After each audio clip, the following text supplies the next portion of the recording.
প্রায় মাসখানেকের গরমের ছুটির পর গত ২রা জুন খুলেছে রাজ্যের স্কুলগুলি, কিন্তু টানা কদিনের তীব্র তাপপ্রবাহে নাজেহাল স্কুল পড়ুয়ারা। গত কয়েকদিনে রাজ্যের বিভিন্ন জেলায় প্রাথমিকের পড়ুয়াদের অসুস্থ হয়ে পড়ার খবর আসছিল। প্রাথমিক শিক্ষা পর্ষদে এই বিষয়ে একাধিক অভিযোগও দায়ের করা হয়। পরিস্থিতি বিবেচনা করে দেখার জন্য সরকারকে চিঠি দেয় প্রাথমিক শিক্ষা পর্ষদ। এবারে সেই আবহে আগামী দুদিনের জন্য রাজ্যের স্কুলগুলিতে ছুটি ঘোষণা করলো সরকার। বৃহস্পতিবার রাজ্যের শিক্ষামন্ত্রী ব্রাত্য বসু এক্স হ্যান্ডেলে পোস্ট করে জানিয়েছেন যে আগামী দুদিন ছুটি থাকবে রাজ্যের সরকারি স্কুলগুলি। নির্দেশিকায় বলা হয়েছে, রাজ্যের পার্বত্য জেলাগুলি ব্যতীত অন্য জেলায় সরকার এবং সরকার পোষিত স্কুলগুলিতে চলতি সপ্তাহে শুক্র এবং শনিবার ছুটি থাকবে। এই দুদিন রাজ্যের সমস্ত প্রাথমিক, উচ্চ প্রাথমিক, মাধ্যমিক এবং উচ্চ মাধ্যমিক শিক্ষা প্রতিষ্ঠানে শিক্ষা কার্যক্রম স্থগিত রাখা হবে। তাপপ্রবাহের কারণে এই সিদ্ধান্ত নেওয়া হয়েছে বলে জানিয়েছেন শিক্ষামন্ত্রী। এই বিষয়ে সংশ্লিষ্ট বোর্ড এবং সংসদ কর্তৃপক্ষকে অবিলম্বে যথাযথ ব্যবস্থা নেওয়ার জন্য অনুরোধ জানানো হয়েছে। প্রসঙ্গত, একদিন আগেই তীব্র তাপপ্রবাহের জেরে স্কুল পড়ুয়াদের নাজেহাল অবস্থার খবর সম্প্রচার করেছিলাম আমরা। সেক্ষেত্রে একাধিক শিক্ষক সংগঠনের পক্ষ থেকে মর্নিং স্কুল কিংবা অন্য বিকল্প ব্যবস্থার আবেদন জানানো হয়েছিল। অবশেষে সরকারের এই নির্দেশিকা জারি হলো। এর পরিপ্রেক্ষিতে পশ্চিমবঙ্গ তৃণমূল প্রাথমিক শিক্ষক সমিতির উত্তর দিনাজপুর জেলা সভাপতি গৌরাঙ্গ চৌহান কি বলছেন শুনবো। স্বাগত জানাই। আমাদের শিক্ষক সংগঠনের রাজ্য সভাপতি পলাশ দুকা মহাশয় এই বিষয় নিয়ে শিক্ষামন্ত্রীর সাথে আলোচনা করেছিলেন।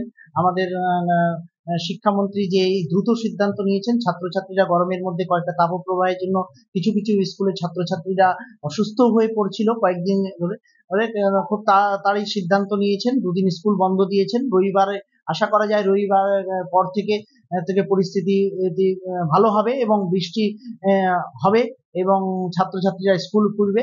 আমরা চাই যে পঠন পাঠনটাও চলতে থাকুক, কিন্তু স্কুলে যেহেতু 1 মাস টানা বন্ধ ছিল, তার ফলে কিন্তু সিলেবাস কমপ্লিট হবে না, সেই জায়গাটায় পঠন পাঠনটাও চলতে থাকুক। কিন্তু সকালের স্কুলের ক্ষেত্রে আমরাও চেয়েছি সকালের স্কুলও হোক, কিন্তু বিষয়টা হচ্ছে সরকারি স্কুলের ক্ষেত্রে কিন্তু এডুকেশনাল আওয়ার অনেকখানি কম, যার ফলে মিড ডে মিল পড়াশোনার ক্ষেত্রে বা প্রত্যন্ত গ্রাম অঞ্চলে যারা দূর দূরান্তে স্কুলে যায়, তারা বাড়ি থেকে অত সকালের মধ্যে 6:30টার মধ্যে স্কুল ধরা তাদের পক্ষে অনেক ক্ষেত্রেই অসম্ভব।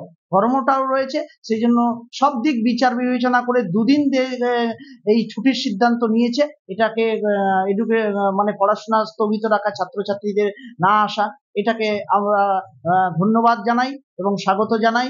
এই জন্য আমাদের শিক্ষক সংগঠনের রাজ্য সভাপতি মহাশয় এবং অন্যান্য শিক্ষক শিক্ষিকারা আমরা সকলেই আবেদন করেছিলাম বারবার করে। অন্যদিকে এই বিষয়ে আমরা টেলিফোনে যোগাযোগ করেছিলাম উত্তর দিনাজপুর জেলা প্রাথমিক বিদ্যালয় সংসদের চেয়ারম্যান মোহাম্মদ নাজিমুদ্দিন আলীর সাথে। তিনি আমাদের প্রতিনিধিকে এই বিষয়ে কি জানিয়েছেন শুনবো। হ্যাঁ, শিক্ষক শিক্ষিকা যেভাবে ডেলি স্কুল যায়, শিক্ষক শিক্ষিকা যাবে তো স্কুলে, ওটা তো বলা হয়নি ওখানে। শুধু টিচার আমাদের যে পড়াশোনাটা সেটা বন্ধ থাকবে, বাচ্চারা আসবে না। টিচারদের তো আরো অনেক কিছু অফিসের কাজ থাকে, হলিস্টিক রিপোর্ট কার্ড, বাচ্চাদের কিভাবে প্ল্যানিং, লেসন প্ল্যান বিভিন্ন থাকে, সেটা অফিস টাইমে অফিসে করবে। শিক্ষক শিক্ষিকাদের আরো বাচ্চাদের পড়াশোনার বাইরে তো ওদের প্ল্যানিং থাকে, বাচ্চাদের কালকে কি পড়াবে, দুদিনের পরে সোমবার স্কুল খুলে, এমনি তো অনেকদিন ধরে বন্ধ ছিল। হলিস্টিক রিপোর্ট কার্ডে তৈরির ব্যাপার আছে, সামনে পরীক্ষা আছে, সেকেন্ড সেমিস্টার পরীক্ষা, বিভিন্ন অফিসের কাজ থাকে, সেটা করবে দুদিনের। হ্যাঁ হ্যাঁ হ্যাঁ, যেহেতু আপনারা কয়েকদিন আগে তো আমরা বলেছিলাম এত গরম ছিল, আমরা অ্যাপ্লিকেশন বারবার যাওয়ার পরে সরকার সেটা চিন্তা ভাবনা করেছে, তা 2 দিন ছুটি দিয়েছে। রায়গঞ্জবাসীদের জন্য সুখবর, যারা দীর্ঘদিন ধরে জয়েন্টের ব্যথা এবং হাড়ের সমস্যায় ভুগছেন তাদের জন্য রায়গঞ্জ দিশারিতে আসছেন আর.এন. টেকোর হাসপাতালের জয়েন্ট রিপ্লেসমেন্টে ভারত বিখ্যাত অস্থিরোগ বিশেষজ্ঞ doctor Barun Dutta, MD, DNB. এখন থেকে প্রতি মাসের নির্দিষ্ট দিনে ডাক্তারবাবুকে দেখাতে আজই যোগাযোগ করুন দিশারি হেলথ কেয়ার, উকিলপাড়া, রায়গঞ্জ শাখায়। যোগাযোগ করুন 7477785509, 7477785512 এই নম্বরে।